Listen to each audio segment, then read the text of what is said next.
It starts with a phone call that shouldn't exist. A social worker stands outside a quiet home, confusion turning into panic as she dials 911. Inside, something is very wrong. She can smell it, feel it, but she can't get in. And then she says something that changes everything. He slammed the door in my face, and the kids are still inside. I saw Josh for just 1 second. His eyes caught mine, and he had a look in his eyes. It was just kind of sheepish. And then he slammed the door. As soon as the door closed, I heard him say, "Charlie, I've got a big surprise for you." And then I heard Braden cry out. And so I knocked and I rang the doorbell, and I started yelling at it, "Josh, let me in." On the other end of the door is Josh Powell and his two young sons. What happens next unfolds in minutes, but the truth behind it, that goes back years. Because long before the door was ever slammed, before the gasoline, before the fire, there was a woman who vanished without a trace. Her name was Susan Powell, and at first it looked like a missing person case, a worried husband, a young mother gone overnight. No signs of a struggle, just questions.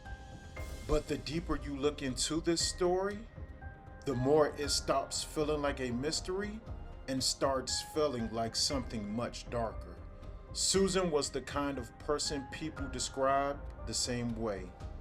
Kind, responsible, devoted. The type of mother who doesn't just disappear, especially not without her two boys. Especially not without telling anyone. But on the morning she was reported missing, her home in West Valley City was quiet. Too quiet. Her purse was still there, her phone was gone, and her husband had a story, a strange one. He told police that in the middle of a freezing December night, he packed up his two young boys and took them on a last-minute camping trip. In the dark, in the snow, while his wife stayed behind.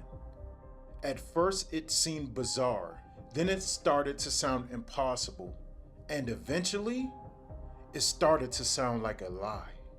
Why take your two young sons camping after midnight, freezing cold temperatures? Well, we just go out and do things that are fun. But it's after midnight. You know, shouldn't your sons be sleeping? Weren't they sleeping? People who know me know that time is hard for me to keep track of. I tend to be spontaneous. I do things in the spur of the moment. Why not call work the next morning to say, "Hey, I was out camping, I'm not going to be in today"? To be honest, Saturday was a blur. I was convinced it was still Saturday. Because as investigators begin to dig into Josh Powell, they realized something chilling. This wasn't just a husband with a weird story. The more they uncovered, the more disturbing it became. Not just about what may have happened to Susan Powell, but about the family itself. The secrets, the obsession, the things happening behind closed doors that no one fully understood. And somehow, even with all the warning signs, no one could stop what was coming. Not the police, not the courts, not even the system that was supposed to protect two little boys. Because years later, the same man, the one who told the strange camping story, will lock a door, leave someone screaming outside, and make a decision that no one could undo. Before anyone ever said her name on the news, before detectives, search parties, or headlines, Susan Powell was just living her life. And on the outside, it looked normal. A young family, two kids, a home in West Valley City, routine, stability, the kind of life people build quietly, day by day. But the problem with normal is how easy it is to fake it. Because behind the image, behind the photos, the smiles, the day-to-day routine, there were cracks forming.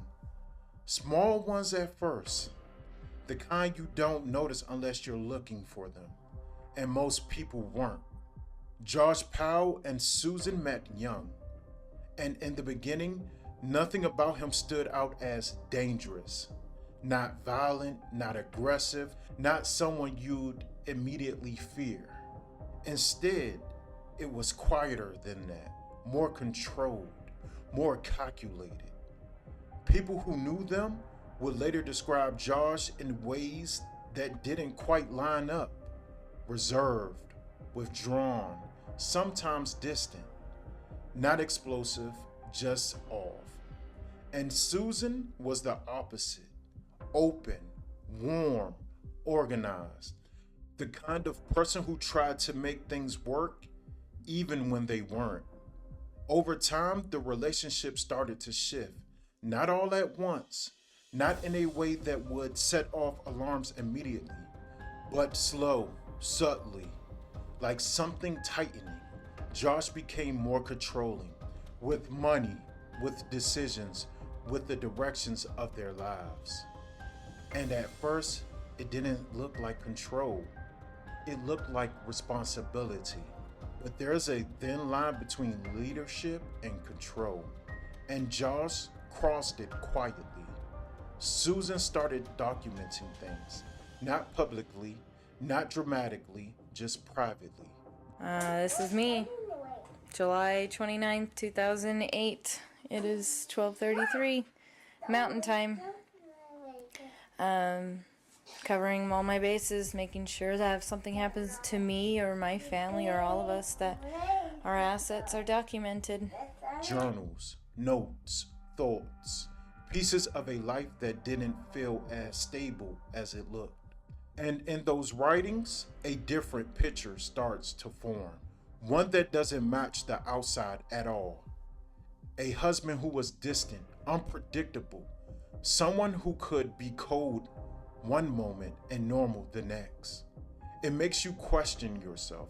It makes you hesitate. It makes you wonder if what you are feeling is even real. And Susan felt it. She just didn't fully understand it yet.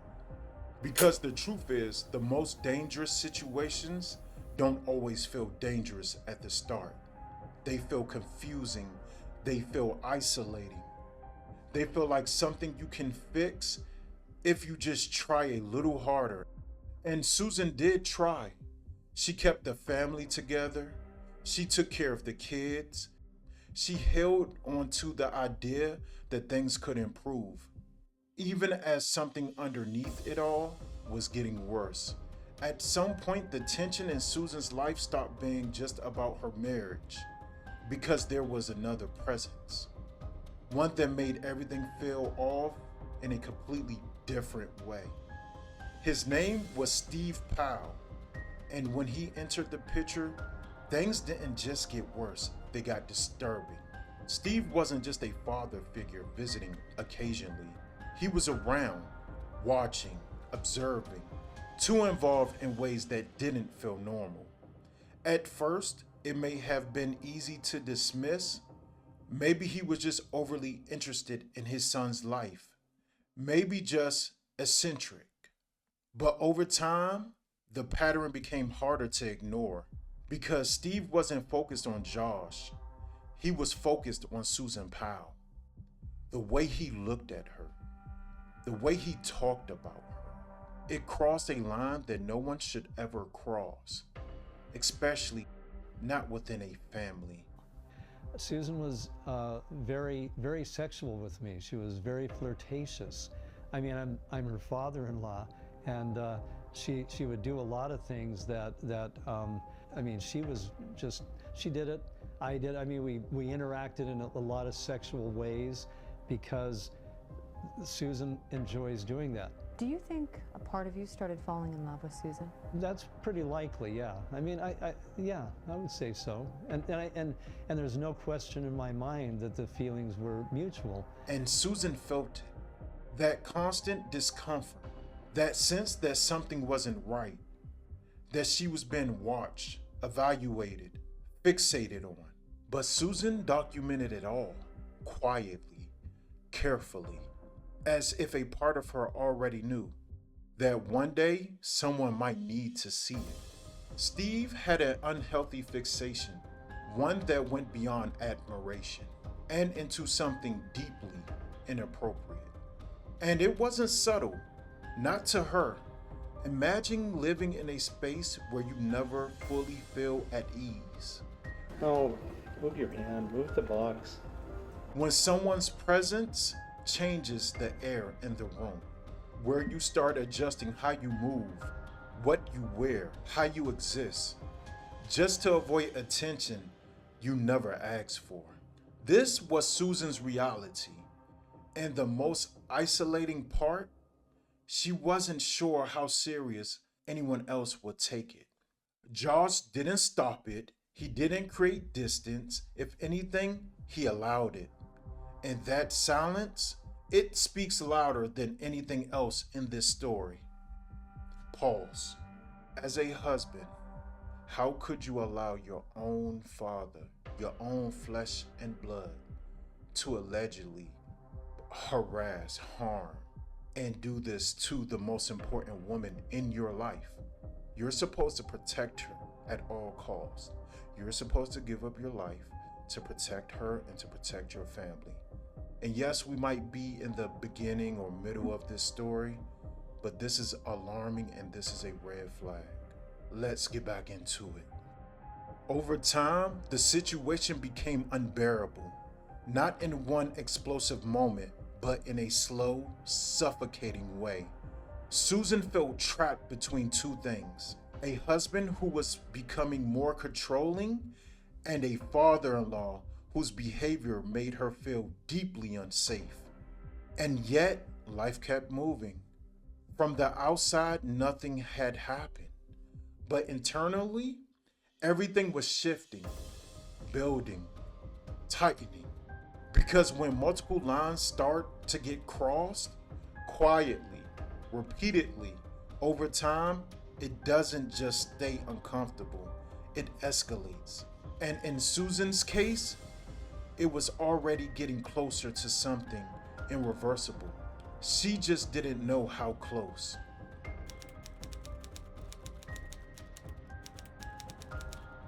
In the days leading up to December 6, 2009, Susan's instincts were on edge. She confided in friends about the odd behavior, warning signs that now seemed obvious.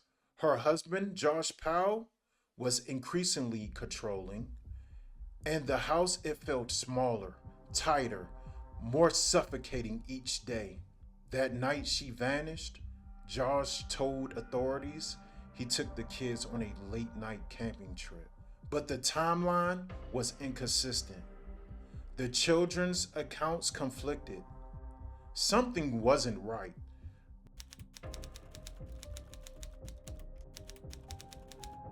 Detectives noticed red flags everywhere. Unexplained gaps in Josh's story. Items missing from the house. Behavior from Steve Powell that unnerved Susan before her disappearance. They reconstructed timelines, interviewed neighbors, combed through notes and journals. Each piece pointed towards one chilling truth. Someone close to Susan was hiding something.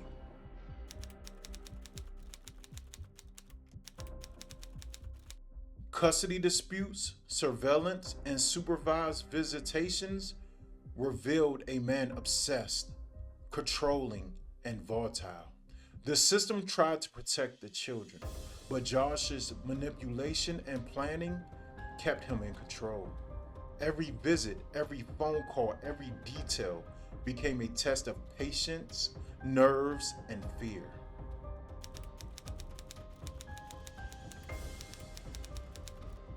February 2012, a social worker arrives for a scheduled visit. The house seems quiet, too quiet. Knocks at the door, yelled no answer. Neighbors reported seeing Josh moving inside earlier. Inside, he is tense, aware that the children are returning under supervision. Minutes tick by. Calls to the house are ignored. Then a muffled sound, a child's voice is heard. Realization strikes. Something is very wrong. Josh locks the garage. He carries gasoline, matches. Flames erupt. Smoke fills the home. The social worker panics, calls 911. Firefighters arrive. The house burns, and inside, their children cannot be saved. The life he controlled, manipulated, and destroyed, gone. It wasn't just a house that burned. It wasn't just a family lost. It was a story about control, obsession, and isolation. Warnings were ignored, signs were missed, systems failed. For two young boys, the consequences were irreversible. A childhood stolen, a family erased. Susan Powell's disappearance, Josh Powell's secrets, and the final act of destruction serves as a chilling reminder. Sometimes the danger is quiet until it's too late. This story lingers because it could have been prevented, because the signs were there, because tragedy often hides in silence. Now all that remains are memories, questions, and a haunting warning that some stories don't end, they echo. Now real quick, this case is truly horrifying. So with certain things that I wouldn't and could not put in pertaining to the kids unaliving, is truly horrific. If you want to do more research on this case, please do so. But may the children and Susan continue to rest in peace. If you like this content, please remember to like, share, and subscribe. Stay safe.